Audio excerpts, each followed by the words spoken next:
Սելի արենակիցներ արդեն սա երևի արդեն չեմ էլ հիշում որերորդ անգամն է, որ մենք հավաքում ենք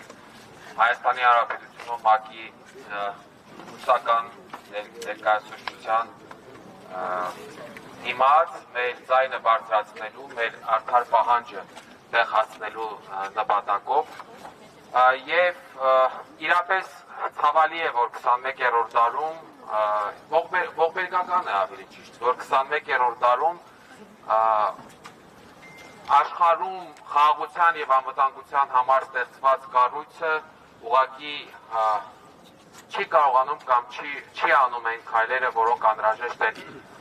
իր իսկ կանոնադրական նպատակների, իր իսկ կանոնադրական սկզբունքների, հիմնարար սկզբունքների պաշտպանության համար։ Սա համատարած է աշխարհում եւ կարծում եմ, որ կհամաձայնեք ինձ հետ,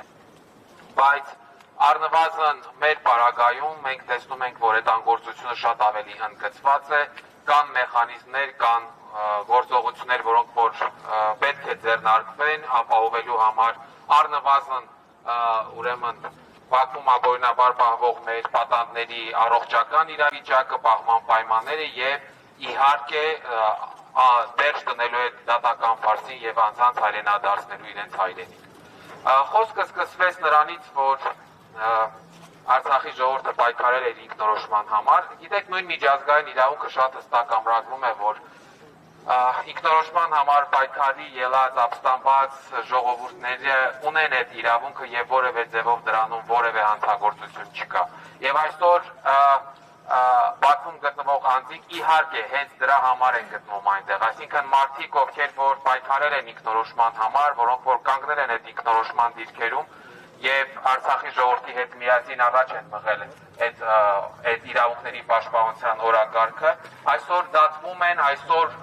գտնվում են անազատության մեջ, պարզապես իրենց հիմնարար իրավունքների իրացման համար եւ դրան զուգահեռ մենք տեսնում ենք, որ այն կառույցները, այդ թվում միավորված ազգերի կազմակերպությունը, որ իր կանոնադրության մեջ հստակ ֆիքսել է այդ նույն ինքնորոշման իրավունքը,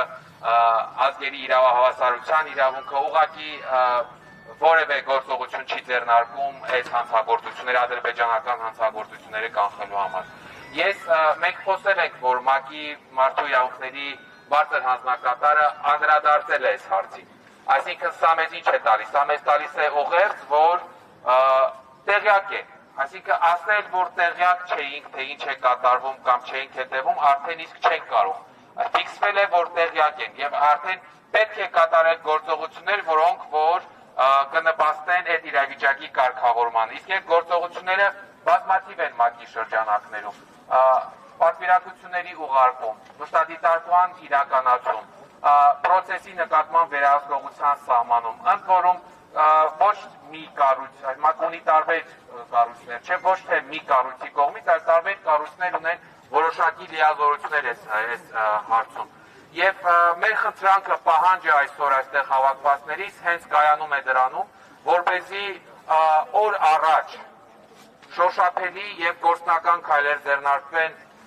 աշխարհում խաղաղության եւ անվտանգության համար ստեղծված միավորված ազգերի կազմակերպության կողմից, որի հիմնարար սկզբունքներից են հենց մարդու իրավունքների պաշտպանությունը եւ կախվեն Ադրբեջանում տեղի ունեցող հանցագործությունները։ Եվ ի վերջո գիտեք, ես կարծում եմ, որ ՄԱԿ-ն էլ պետք է հասկանա, որ այն ինչ կատարվում է Ադրբեջանում, նաև առաջին հերթին խարան է հենց իր համար որպես միջազգային կազմակերպություն։ Եվ արդյոք ճիշտ է թույլ տալ, որ իր անդամ պետությունը այս ձևով ուղղակի ցինիկաբար ոտնահարում է ամենատարրական սկզբունքները միջազգային իրավունքի եւ մնում է անպատիժ կամ առանց որևէ հետևանքի։ Ըստ այդմ ես կարծում եմ, որ եւս մեկ անգամ մեր պահանջը ուղղված նրանց հենց սրանում է կայանում։ Սա երկարատև process է, ես վստահ եմ, որ հատկապես միջազգային իրավունքը արագ չի աշխատում եւ պահանջում է հետեւողականություն։ Հետեւաբար իմ որպես ամփոփում դա կուզենայի նշել, որ ինչպես իմ խոսքի սկզբում նշեցի, քանի-երորդ անգամ ենք հանդիպում, ես կարծում եմ, որ դեռ մի քանի անգամ էլ այս նույն տեղում նույն պահանջներով հանդիպելու ենք, միջև որ որոշակի հաջողությունների կամ շոշափելի արդյունքի հասնենք։ Այսքանն էի ուզում ասել ձեզ, շնորհակալություն, որ ամեն անգամ ներկայանում եք։